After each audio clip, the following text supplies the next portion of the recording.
pertemuan kali ini kita masih akan belajar tentang seni tari dengan tujuan pembelajaran sebagai berikut. Kali ini kita akan membahas mengenai ruang, waktu, dan tenaga dalam tari. Di minggu sebelumnya kita telah membahas elemen seni tari, yaitu wiraga, wirama, dan wirasa. Di dalam elemen dasar tari yaitu wiraga atau gerak, terdapat unsur ruang, waktu, dan tenaga. Ruang terbagi menjadi dua bagian. Yang pertama, ruang pribadi.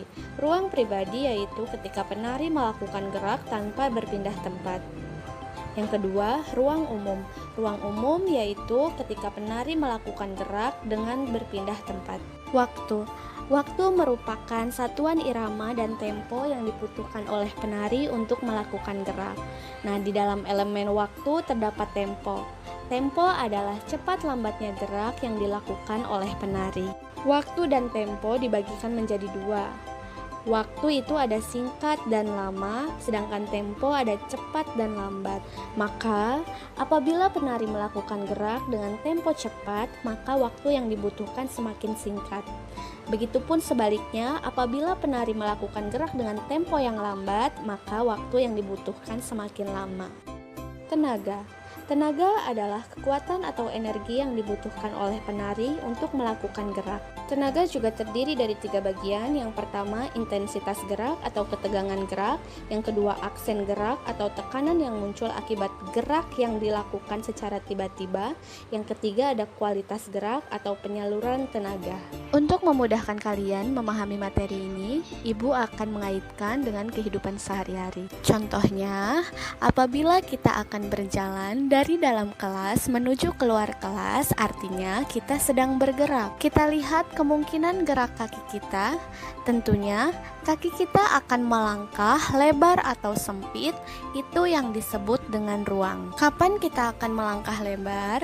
Tentunya apabila gerak kita harus cepat menuju keluar kelas. Dan kapan kita harus melangkah sempit? Tentunya bila tujuan kita melangkah keluar kelas santai-santai saja, jadi langkah kita juga lambat-lambat saja. Inilah yang disebut dengan waktu. Sehingga hubungannya dengan tenaga adalah ketika langkah kita cepat atau setengah berlari, tentunya tenaga yang diperlukan akan besar.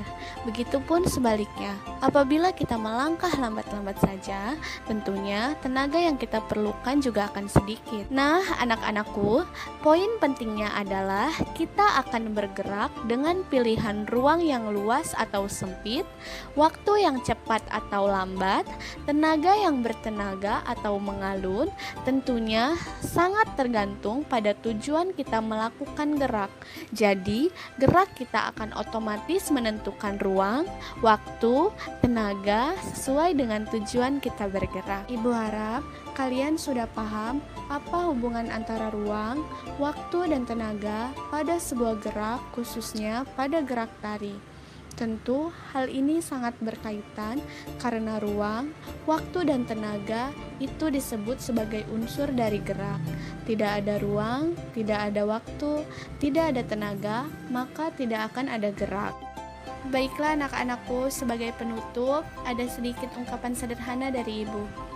Keseruan, kesenangan, dan semangat dalam belajar seni budaya, khususnya seni tari, akan tumbuh pada diri kita apabila kita mengawalinya dengan niat yang baik, hati yang ikhlas, selalu berpikir positif, serta yang tak kalah penting kita harus punya komitmen.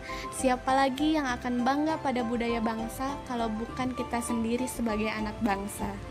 Oke anak-anakku, berjumpa lagi dengan Ibu di materi seni tari selanjutnya. Wassalamualaikum warahmatullahi wabarakatuh.